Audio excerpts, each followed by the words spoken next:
Picture this, you're in a room filled with hard-working professionals, all chasing the same dream of success and financial stability. Most are consumed by the daily grind, trading time for money, climbing the corporate ladder one rung at a time.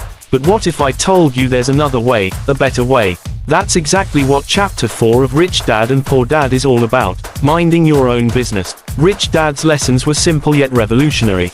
In this chapter, he challenges the conventional wisdom that working hard at your job will make you rich.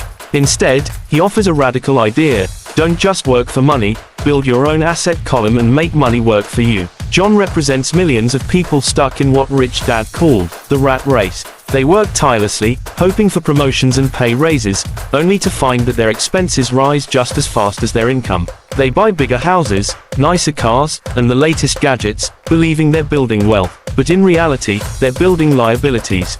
Rich Dad taught Robert that wealth isn't about how much you earn, it's about how much you keep, and more importantly, how hard your money works for you. Poor Dad, speaking to Robert. Robert, get a good education, secure a stable job, and climb the corporate ladder. That's the key to success. And don't forget to save every penny you can. Poor Dad believed in working hard, earning a steady paycheck, and saving money. But while this path provided security, it also came with limitations. A job could only pay so much, and savings, while important, rarely grow fast enough to create true wealth. Rich Dad, let me ask you something, Robert, if you stop working today, how long can you survive on your savings? Rich Dad, that's the problem. Most people are one paycheck away from financial disaster. They're too busy making money for someone else to focus on their own financial freedom. You need to mind your own business. Mike, but we don't have a business.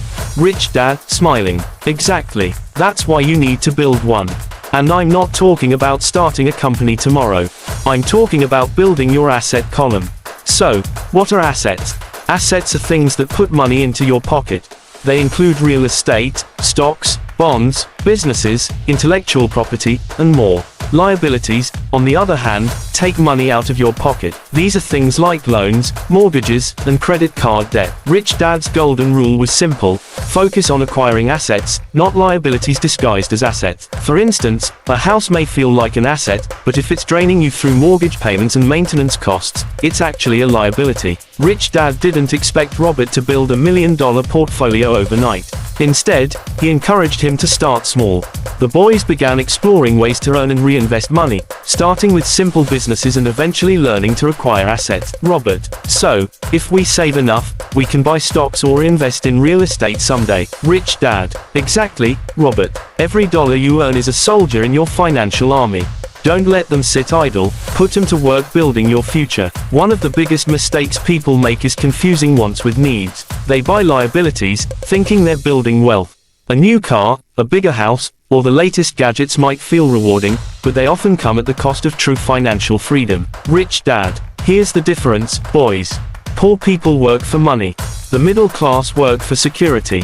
But the wealthy, they work for ownership. They own businesses, properties, and investments that generate income long after they've stopped working. Rich Dad, when you own assets, you control your destiny.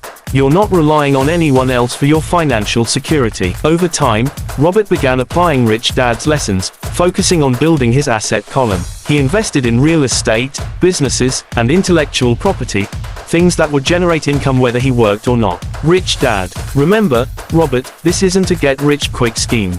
Building assets takes time, patience, and discipline. But the rewards are worth it. While others are busy chasing paychecks, you'll be creating wealth that lasts for generations. You don't need to be born into wealth to build it. Like Robert, you can start small, whether it's investing in stocks, starting a side business, or buying a rental property.